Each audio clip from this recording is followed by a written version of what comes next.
This is a short presentation on an issue I've discussed before in an earlier post, but I've got a bit more information and I thought it would be easier to talk it through.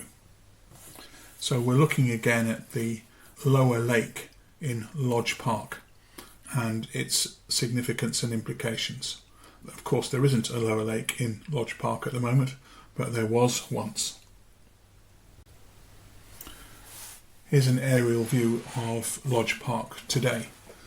The Lodge Park grandstand is the little clump just off centre, and in the valley bottom there are two arrows, the first of which is the faint outline of the silted up rectangular canal lake, and the second arrow points to where there was once a lower lake that is now gone. It's either completely silted up or the lower dam was removed and returned to its earlier form. You won't find many documents at all talking about the lower lake. It seems to have been ignored.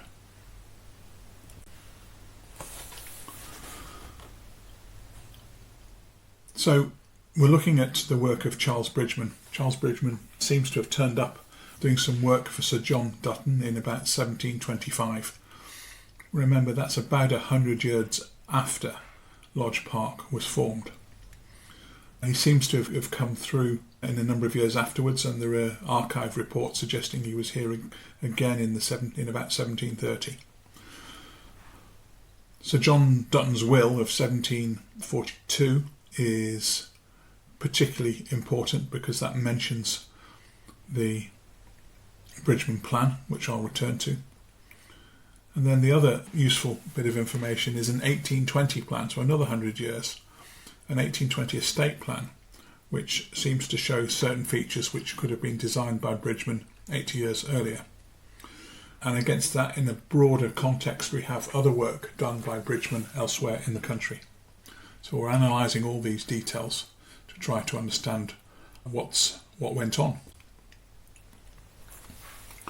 Let's go to the 1729 plan. This was a plan that was discovered or rediscovered in the 1990s in the Bodleian Library in Oxford. It's not the final design because it includes the Great Serpentine Lake, which was an aspirational plan for creating a lake in the valley bottom. It proved too difficult to construct because of the geology of the Leach Valley. And the 1729 plan also shows other features which were abandoned. It's interesting to note that the man who rediscovered the plan in the Bodleian believes that other later plans could still exist, yet to be rediscovered. An intriguing thought. So this is the Bridgman plan of 1729. I've turned it on its side just so we can get some consistency. So the Serpentine Lake that runs left to right is actually running north to south. And you can see that that would have been a magnificent large serpentine lake, formal lake, were it built. But it wasn't built. There were geological difficulties that meant that a lake couldn't hold water. We're going to jump now forward to 1820, so from the Bridgman plan of 1729 to an 1820 estate plan. And I've shown in an earlier presentation a conjecture that the upper canal lake might have pre-existed Bridgman.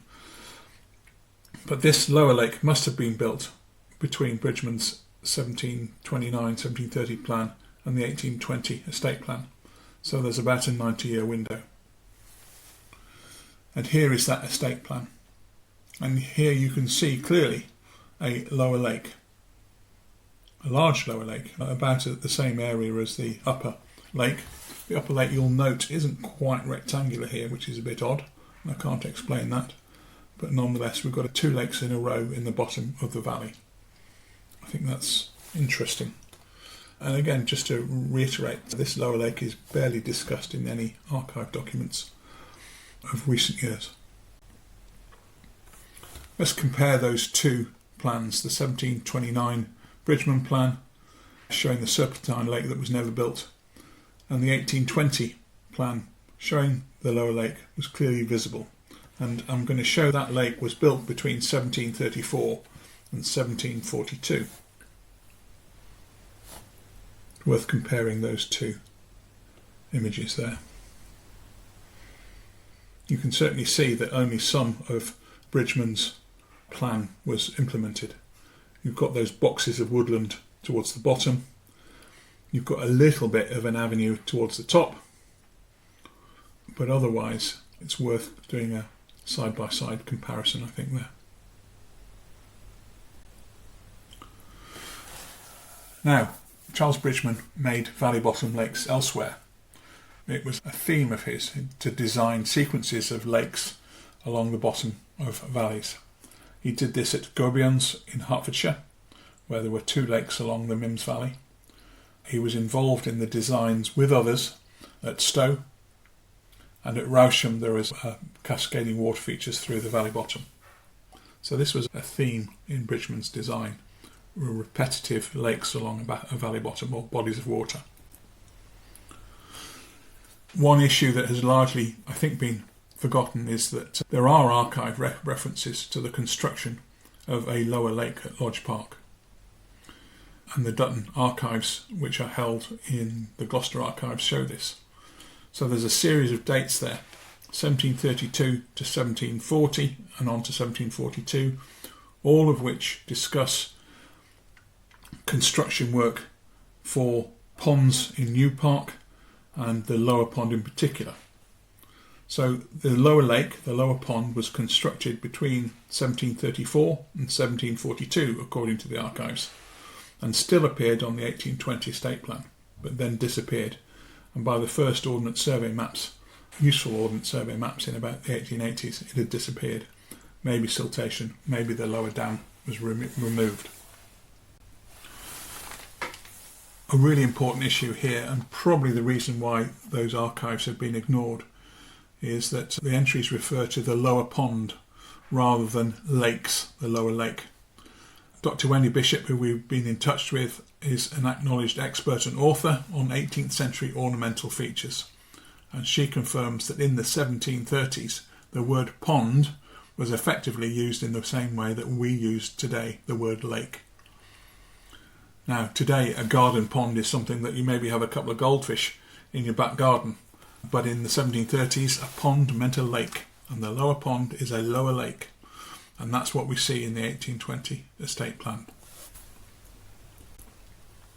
Now, in 1742, Sir John Dutton wrote a will, and the will mentions in an important clause, and it states very specifically that he expected his executors to continue to implement Charles Bridgman's designs in Lodge Park.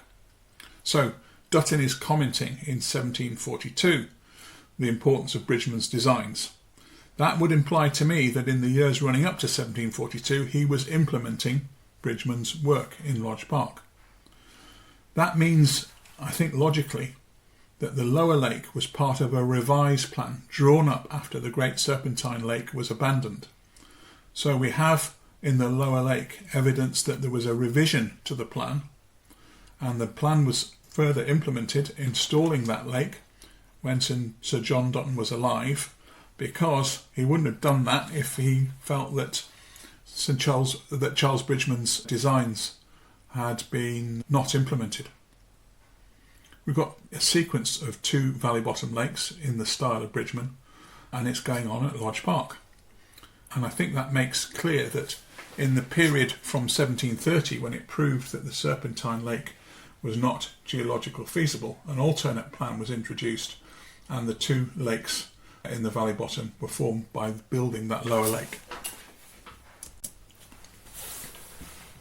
So in 1820, the 1820 plan shows the lower lake as a surviving Bridgman feature, built in the 1730s to his revised plan. Now, there's no archive evidence for this revised plan, but equally, there's no plan attributing that lower lake to anyone else.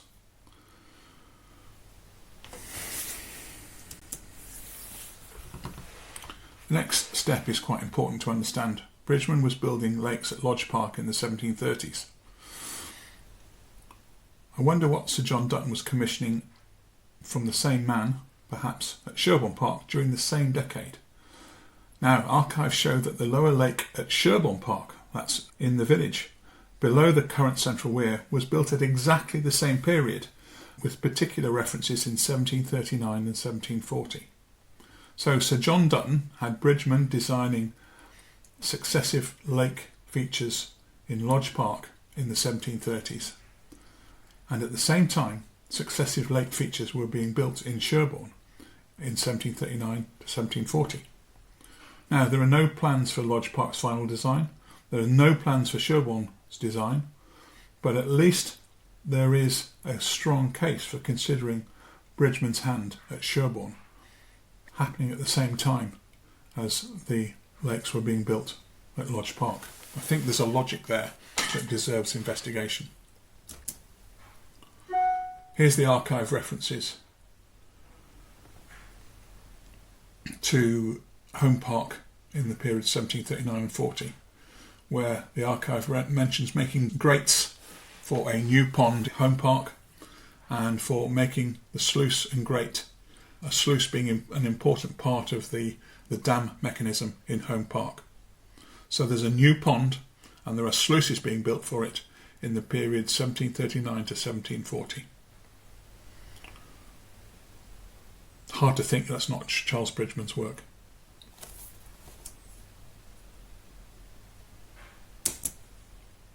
So some additional factors.